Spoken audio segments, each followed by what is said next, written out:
আজকে আমরা একটা নতুন পদ্ধতির অঙ্ক শিখব। দেখো লেখা আছে কি ত্রৈরাশিক পদ্ধতি।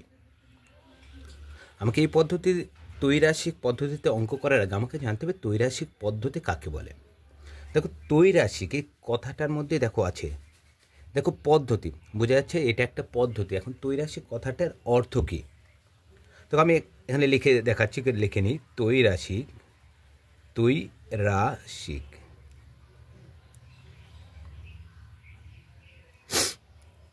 দেখো কথার অর্থ হলো তিনটি, কথার অর্থ হলো তিন, কথার অর্থ তিন। আর রাশি কথার অর্থ হলো একক যুক্ত সংখ্যা, একক যুক্ত সংখ্যা।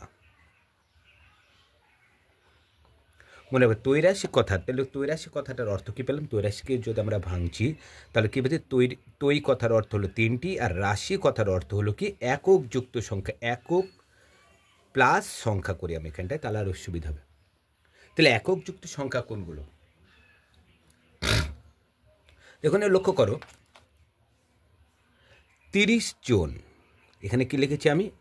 30 জন লিখেছি আমি। এই 30টা হলো সংখ্যা, 30টা হলো, মনে রাখতে হবে 30টা হলো কি একটা, এখানে জন আমরা কখন ব্যবহার করি? সংখ্যার ক্ষেত্রে, জনসংখ্যা। এগুলো 30টা হলো কি সংখ্যা, আর জনটা হলো একক, জনটা হলো কি একক। মনে রাখতে হবে, এটা অবশ্যই মনে রাখবে কি ত্রৈরাশিক কথার অর্থ হলো তিন, তৈ কথার অর্থ হলো তিন, এবং রাশি কথার অর্থ হলো একক প্লাস একক যুক্ত সংখ্যা, একক যুক্ত সংখ্যা। এই প্লাসটা আমি এইখানে দিই, একক যুক্ত কি সংখ্যা। তাহলে এখানে দেখো 30 জন আছে, তাহলে 30 জন, এখানে 30টা হলো কি সংখ্যা, আর কি আছে এখানটা দেখো 30 হলো কি আসছে এখানে সংখ্যা, আর একক কোনটা? এই যে পাশে যেগুলো থাকে সেগুলো একক।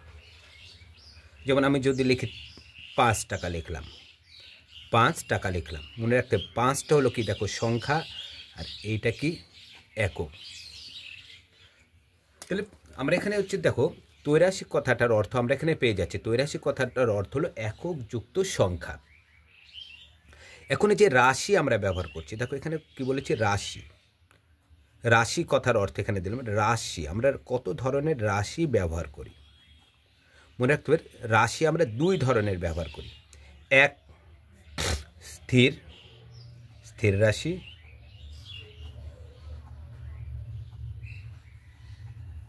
মনে রাখবে একটা স্থির রাশি, 2 চল রাশি।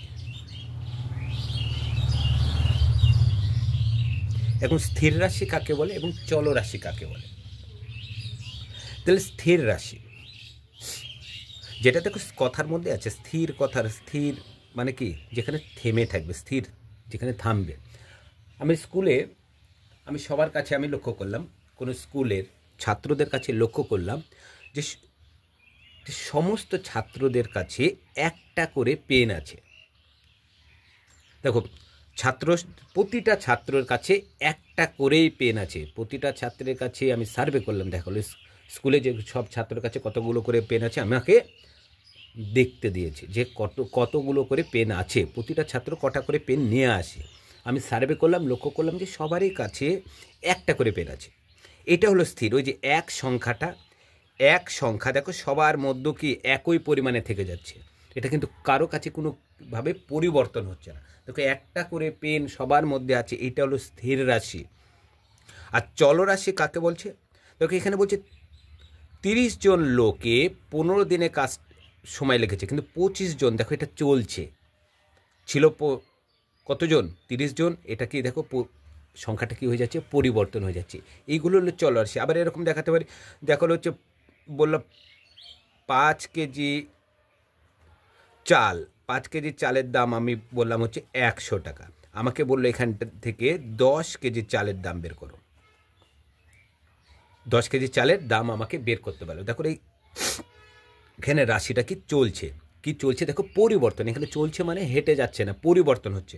ছিল 5 কিলো চাল, বের করতে বললো আমাকে, তার দাম বের করতে বললো কি 10 কিলো চাল। এখান থেকে আমাকে 2 কিলো চালের দামও বের করতে বলতে পারতো। তাহলে এই রাশিটা কি, এগুলো দেখো সবসময় চলছে আমার একই একই জায়গায় কি থেমে থাকছে না। যেহেতু একই জায়গায় থেমে নাই সেই জন্য এটা কি চল, মানে কি চলছে, এটা রাশিটা সবসময় পরিবর্তন, যে রাশিটা সবসময় দেখবো পরিবর্তন হচ্ছে সেটাকে বলবো কি চল রাশি। আর যখন স্থির দেখবো কি সবার কাছে কি আছে, সমানভাবে আছে স্থির। যেমন কোনো গ্রামে আমি সার্ভে করে লক্ষ্য করলাম সবারই বাড়িতে 2টো করে মোবাইল আছে, সবারই বাড়িতে। ওই পাড়াতে লক্ষ্য করলাম সার্ভে করার পর যে সবার বাড়িতেই 2টো করে মোবাইল আছে। দেখো এই 2টো সংখ্যাটা সবার মধ্যে থাকছে, এটা হলো স্থির। যে ওই পাড়াতে যদি যাই তাহলে আমি চোখ বুঝে বলতে পারবো যে এই বাড়িতে যাওয়া মানে ওই পাড়ার যে কোনো বাড়িতে ঢোকা মানে ওই বাড়িতে কী পাবে, 2টো করে মোবাইল অবশ্যই পাবে। এটা হলো দেখো স্থির রাশি। এটা মানে কি, এটা কখনোই পরিবর্তন হবে না। ওই পাড়ায় ঢোকা মানে সবারই বাড়িতে কটা করে মোবাইল পাবো, আমি 2টো করে মোবাইল পাবো। এটা হচ্ছে স্থির রাশি। আর চল কি, যখন দেখো পরিবর্তন হয়ে যাচ্ছে, ছিল 5 কিলো চালের দাম 100 টাকা, এবার আমাকে হচ্ছে বের করতে বললো 10 কিলো চাল, তারপর বললো হচ্ছে 2 কিলো চালের দাম। এখানেও দেখো, এখানে চলটা পরিবর্তন হচ্ছে, চল রাশি। এটা দেখো 30 জন লোকের 15 দিনে কাজটি করতে পারে, তাহলে 25 জন লোক কাজটি কত দিনে করবে, 25 জন লোক পুকুরটি কত দিনে কাটবে। এটা দেখো চলটা পরিবর্তন হচ্ছে, ছিল চল কত 30 জন ছিল, হয়ে যাচ্ছে কতজন, এখন 25 জনে চলে আসছে। তাহলে এই অঙ্কগুলো এখানে কি বললাম, তাহলে ত্রৈরাশিক কথার অর্থ হলো 3। এখন এখানে 3টি রাশি আমি কোথায় পাবো, 3টে রাশি আমি কোথা থেকে পাচ্ছি, আমাকে এটা দেখো, অঙ্কটাকে পড়ে নিই এবার হচ্ছে, তারপরে আমি 3টে রাশি কোথা থেকে আসছে সেটা দেখাচ্ছি। দেখো কি বলছি, একটি পুকুর কাটতে 30 জন লোকের 15 দিন সময় লেগেছে। যদি 25 জন লোক ওই পুকুর কাটতো তবে কত দিনে শেষ করতে পারত ত্রৈরাশিক পদ্ধতিতে। মনে রাখবে এখানে কিন্তু উল্লেখ করে দেবে, যদি পরীক্ষায় উল্লেখ করে দেয় যে এই পদ্ধতিতেই করতে হবে, দেখো এখানে উল্লেখ করে দিয়েছে যে ত্রৈরাশিক পদ্ধতিতেই করতে হবে, তাহলে অঙ্কটা আমি ত্রৈরাশিক পদ্ধতিতেই করব। তাহলে যদি আমরা অন্য কোনো পদ্ধতিতে করি তাহলে কী হবে, অঙ্কটা আমার কেটে যাবে। তাহলে আমাকে কী করতে হবে, এখানে উল্লেখ যেহেতু করে দিয়েছে ত্রৈরাশিক পদ্ধতি, তাহলে আমাকে ত্রৈরাশিক পদ্ধতিতে করবো। তাহলে ত্রৈরাশিক পদ্ধতিতে করার সময় কী করবে, দেখো জনসংখ্যার সাথে জনসংখ্যা মিলছে, আমাকে বের করতে হবে কি দিন সংখ্যা। কি বলেছিলাম, যেটা বের করবো সেটা আমরা ডান দিকে রাখবো। দেখো মিলছে কি, দেখো দিন, এটার সাথে এটা সম্পর্ক যুক্ত আছে, ভালো করে লক্ষ্য করো। 30 জন লোকের 15 দিন, তার নিচে আবার জন মিলছে, দেখো নিচে, তাহলে 25 জনে কত দিন করবে সেটাই আমাকে বের করতে। তাহলে জন মিলছে, তাহলে এটা কোন দিকে রাখবো, বা দিকে। জন মানে কি জনসংখ্যা,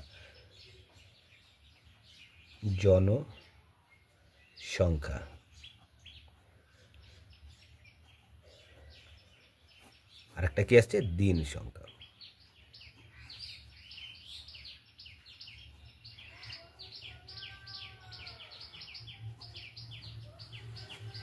তাহলে জনসংখ্যা কত আছে, দেখো 30, দিন সংখ্যা আছে কত 15। তাহলে জনের নিচে জন বসবে, দেখো জন আছে কত 25টা নিচে, দিনের নিচে বসাতে পারবে না, কার নিচে বসতে হবে, জনসংখ্যার নিচে। কি বলেছিলাম যে ত্রৈরাশিক কথার হলো 3টে, দেখো এখানে ভালো করে লক্ষ্য, 3টে রাশি আছে, 1, 2, 3টে। আর আমাকে 4 নম্বর রাশিটার মান আমাকে বের করতে বলেছে। এখানে 3টে রাশি, প্রথম রাশি, দ্বিতীয় রাশি, তৃতীয় রাশি, চতুর্থ রাশি। মনে রাখবে এই রাশিগুলো করার সময় আমাদের হচ্ছে অনুপাতে যখন আমরা অঙ্কটা করব তখন কিন্তু সবসময় মনে রাখবে কোনখান থেকে প্রথম ধরতে হয়। এটা প্রথম, মনে রাখবে এইটা প্রথম, এটা হলো দ্বিতীয়, এটা কত তৃতীয়, আর এটা হলো চতুর্থ। এখানে কোন রাশিটার মান বের করতে হবে, চতুর্থ পদ রাশি, বা এখানে আমরা হচ্ছে পদ হিসেবেও উল্লেখ করতে পারি। আমরা বিভিন্ন অনুপাতে অঙ্ক যখন করতাম বা করেছি, দেখো উল্লেখ করতো যে প্রথম পদের মান বের করবো, দ্বিতীয় পদের মান বের করো, তৃতীয় পদের মান বের করো, চতুর্থ পদের মান বের করো। দেখো এখানে থেকে একইভাবে অঙ্কটা কিন্তু যাবে। ত্রৈরাশিক পদ্ধতির ক্ষেত্রে আমরা দুরকমভাবে ত্রৈরাশিক পদ্ধতি করতে পারি, এই একটা অনুপাত হিসেবে আর একটা ভগ্নাংশের হিসেবে করতে পারি। আমরা দুটোভাবেই দেখাবো। আজকে আমরা অনুপাত হিসেবে করব, সামনের দিন আমরা সেটাকে ভগ্নাংশ হিসেবে করে দেখাবো। সব লেখা একই থাকবে, একটা হবে ভগ্নাংশ হিসেবে লেখে করা যাবে, আর একটা কি অনুপাতে ভাগ করে অনুপাত হিসেবে করা যাবে। আমরা আজকে শিখবো হচ্ছে অনুপাত হিসেবে করা। তাহলে অনুপাত হিসেবে কীভাবে করতে পারি, দেখো এবার আমাকে যেটা করতে হবে ত্রৈরাশিক পদ্ধতি, যখন আমার এটা হয়ে যাবে, দেখো তাহলে 3টে রাশি আমি পেলাম, 1 2 3টে রাশি, 3টে রাশি পেয়ে যাচ্ছে, আমাকে চতুর্থ রাশির মানটা আমাকে বের করতে হবে। তাহলে আগে দেখতে হবে সম্পর্কটা, একইভাবে ঐকিক নিয়মের মতনই এটাকে আগে সম্পর্ক দেখতে হবে যে এই দুটো যে রাশি দুটো বা চল আমরা লিখেছি, কার কার সাথে লিখেছি, একটা জনসংখ্যার সাথে আর একটা দিন সংখ্যার সাথে আছে। দিন সংখ্যার সাথে জনসংখ্যার সম্পর্কটা কী আছে আমাকে সেটা আগে বের করতে হবে। সবসময় মনের ভিতরে জনসংখ্যা দেখো ছিল 30 জন, 30 জনে 15 দিনে কাজটা করতে পারে। 30 জনে কত দিনে কাজটা করতে পারছিল? 15 দিনে কাজটা করতে পারছিল। এবার জনসংখ্যা কিন্তু কমে গেল, জনসংখ্যা কমলো, তাহলে কি তারা 15 দিনে কাজ, 30 জন লোক 15 দিনে কাজটা করতে পারছিল, এবার 25 জন লোক কি 15 দিনে কাজটা শেষ করতে পারবে? পারবে না, নিশ্চয়ই তাদের বেশি সময় লাগবে। আর আরেকটা জিনিস বলেছিলাম যে জনসংখ্যা দিন সংখ্যা থাকলে সব সময় কি ব্যস্ত সম্পর্কই হয়। আবার এমনি দেখো, এমনি ধরা যাচ্ছে জনসংখ্যা যদি কমে দিন সংখ্যা বাড়বে, জনসংখ্যা বাড়লে দিন সংখ্যা কমবে, এরকম যদি থাকে তাহলে কি সম্পর্ক বলেছিলাম? সবসময় ব্যস্ত সম্পর্ক হবে। তাহলে এই লেখাটা একটু বেশি হবে। তাহলে ত্রৈরাশিক পদ্ধতির ক্ষেত্রে তাহলে কি সম্পর্কটা করব জনসংখ্যার সাথে দিন সংখ্যা। এই যে আমি মুখে কথাটা বললাম যে জনসংখ্যা কমলে দিন সংখ্যা কি বাড়ে, জনসংখ্যা বাড়লে দিন সংখ্যা কমবে, এই কথাটা কিন্তু আমাকে সম্পর্কটা আমাকে লিখতে হবে। অতএব সম্পর্কটি হলো এইভাবে লিখতে পারো, কিংবা হচ্ছে এমনিও অতএব দিয়েও লিখতে হবে। সম্পর্কটাকে লিখে নিস, আমরা লিখেই করি একবার পুরো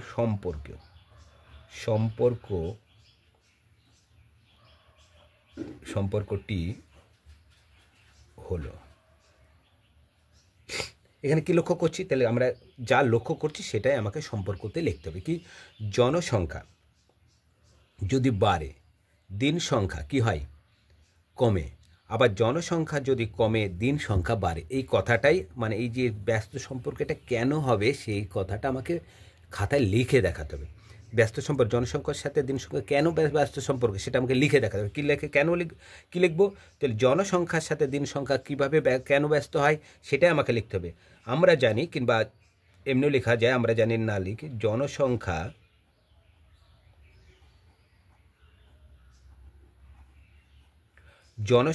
বাড়লে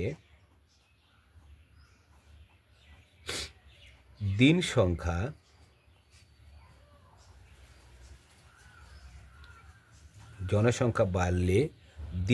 জনসংখ্যা যদি বাড়ে দিন সংখ্যা কি? দিন সংখ্যা কমে বা কমবে। আবার জনসংখ্যা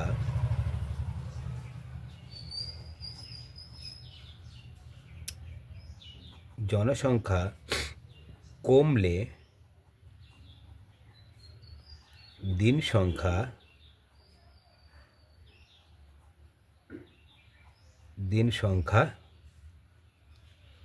বাড়বে।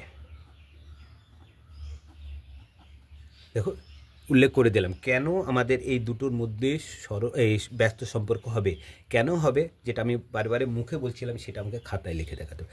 কেন হয় জনসংখ্যার সাথে দিন সংখ্যা? কারণ জনসংখ্যা যদি বাড়ে তাহলে দিন সংখ্যা কমে যায়। দেখো জনসংখ্যা বাড়লে দিন সংখ্যা কমে, দেখো এটা লিখে দেখাতে হবে, লিখে দিয়েছি। আবার জনসংখ্যা কমলে দিন সংখ্যা কী হয়? জনসংখ্যা কমলে দিন সংখ্যা কী হয়ে যায়? তখন বেড়ে যায়, সেটা আমাকে মুখে লিখতে হবে। তাহলে এরকম যদি লক্ষ্য করি যে জনসংখ্যা বাড়ছে দিন সংখ্যা কমছে, দেখো একটা বাড়লে আর একটা কমছে, আবার একটা কমলে আর একটা বাড়ছে, এরকম থাকলে কি হয়? সরল সম্পর্ক হয়। অতএব উল্লেখ করতে হবে, অতএব এরকম থাকলে ব্যস্ত সম্পর্ক হয়। তাহলে কি লিখতে হবে আমাকে জনসংখ্যার সাথে দিন সংখ্যার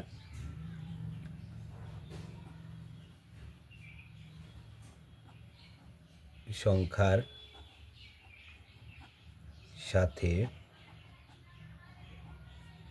দিন সংখ্যার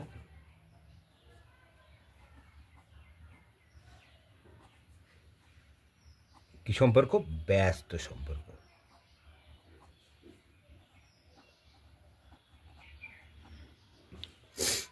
দেখো কেন ব্যস্ত সম্পর্ক জনসংখ্যার সাথে দিন সংখ্যার, আমি তো আগে ধরে নিচ্ছি যে ব্যস্ত সম্পর্ক, এবং কেন ব্যস্ত সম্পর্ক সেটা উল্লেখ করে দিলাম। এবার যেটা করতে হবে, আমি কি বলেছিলাম? অনুপাতে করতে হবে। অতএব অনুপাতটি হবে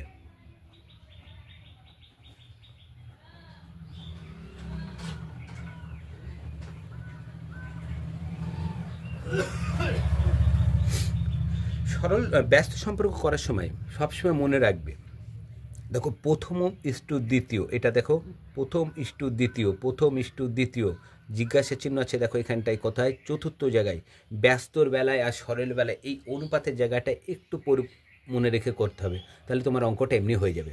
দেখো এখানে প্রথম ব্যস্ত হোক বা সরল হোক এই জায়গাটা একে রেখে দেবো, তাহলে প্রথম অনুপাত ইস্টু দ্বিতীয় অনুপাত,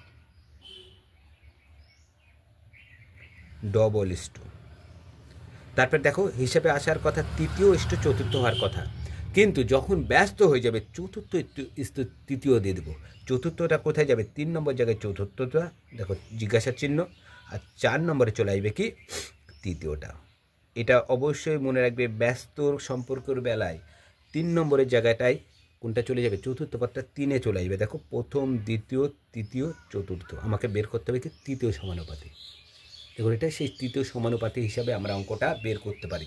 তৃতীয় সমানুপাতি হলে করো, এখানে ভালো করে লক্ষ্য করো, এরকম অঙ্কগুলো তৃতীয় সমানুপাতি যদি থাকতেও কী করতাম, এখানে ভালো করলো 30 বাই অনুপাত আছে এরকম লিখতে পারতাম, আর এটা ভাবছি এক্স, তাহলে এক্স বাই কত লিখতে পারতাম আমি এখানে 15, তাহলে এক্সের সাথে এখানে 25 গুণ, তাহলে কত হতো এখানে 25x সমান কী আসতো 30 গণিত কত আসতো, এটার সাথে এটা গুণ 15, তাহলে এক্সের মান যখন বের করতাম 30 গণিত 15, তার নিচে কত চলে আসতো 25, এক লাইন টপকে করে দিলাম, এরম আসবে।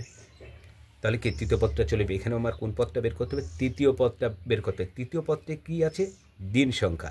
তৃতীয় পদ যেটা আছে আমাকে বের করতে হবে কি, বের করতে হবে কি দিন সংখ্যা। অতএব দেখো দিন সংখ্যার ঘরে জিজ্ঞাসা চিহ্ন আছে, তাহলে এখানটায় উত্তরটাও লিখতে পারবেন দিন সংখ্যা, অতএব নির্ণেয় দিন সংখ্যা।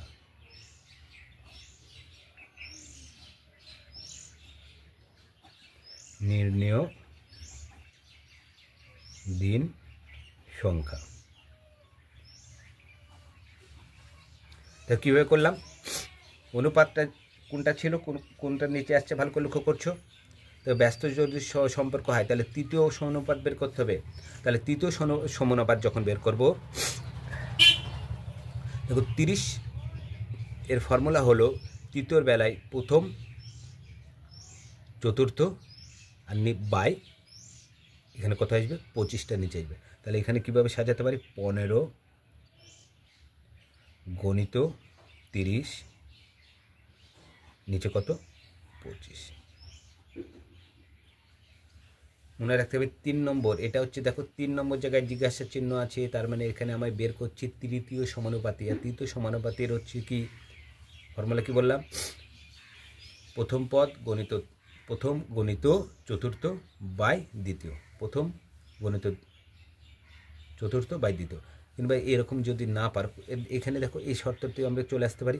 তাহলে কি 30/25কে আমরা কীভাবে লিখতে পারি, দেখো এখানে লিখে আবার দেখাচ্ছি। তাহলে 30 বাই কত লিখতে পারি 25 লিখতে পারি। আর আছে জিজ্ঞাসা চিহ্ন সমান 15, জিজ্ঞাসা চিহ্নকে এক্স বাই কত লিখতে হবে 15 লিখতে পারি। তাহলে এক্সের মান বের করবো, কোনা কোণে এটা গুণ, তাহলে এক্স ইন্টু কত লিখতে পারি 25, আর 30-এর সাথে 15 যদি গুণ করি কত হবে 30 গণিত কত 15 হবে। আখের এক্সের মান বের করবো, তাহলে তার নিচে কি এক্সের মান যদি এক্স সমান কত চলে আসবে 25 এখানে চলবে। দেখো একইভাবে সাজানো হয়েছে। এবার দেখো কাটাকাটি যাবে, দুটোই 5 দ্বারা বিভাজ্য, 5 5-এ 25, 3 5-এ 15। দেখো 5 দিয়ে 30কে ভাগ করা যাবে, 5 1-কে 5, 5 6 30, 3 6 কত বেরোলো 18। তো তবে 25 জন লোক ওই পুকুর কাটতো, যদি 25 জন লোক ওই পুকুর কাটতো তবে ওই কত দিনে শেষ করতে হবে, কত দিনে শেষ করতে পারতো, তাহলে 3 6 18 দিনে। অতএব ওই পুকুর কাটতে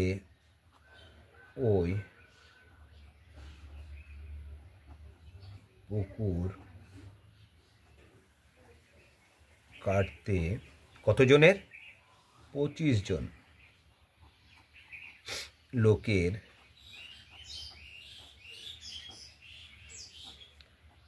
18 দিন সময় লাগতো।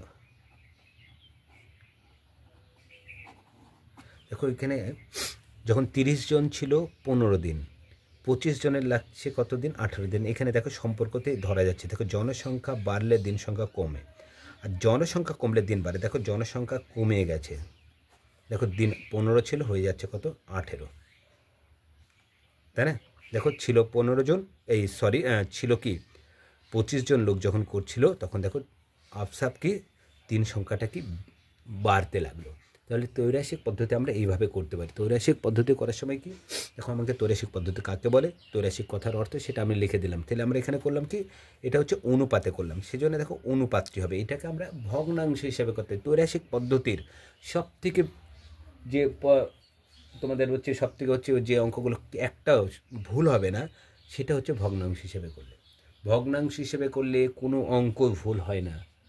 একটা অঙ্ক রাশি যে ত্রৈরাশিক পদ্ধতি, এখানে একটা দুটো আছে, এরকম একটা দুটো তিনটে চারটে পাঁচটা ছটা পরপর অনেকগুলো দিয়ে দেবে, তখন আমরা যদি অনুপাতে করে অনেক লেখা হয়, কিন্তু ভগ্নাংশ হিসেবে করলে কিন্তু লেখাটা কম হবে, আর অঙ্ক একটা ভুল হওয়ার সম্ভাবনা খুব কম থেকে যায়। আমরা আজকে কিসের সাহায্যে শিখলাম, অনুপাতের সাহায্যে শিখলাম। আমরা সামনের ভিডিওতে শিখব ভগ্নাংশের সাহায্যে। তো ভগ্নাংশের সাহায্যে আমরা খুব সহজেই ত্রৈরাশিক পদ্ধতিটা করতে পারবো। আজকে এই পর্যন্ত, সঙ্গে থেকো, সামনের ভিডিওতে আমরা ভগ্নাংশ হিসাবে ত্রৈরাশিক পদ্ধতিটা শিখব।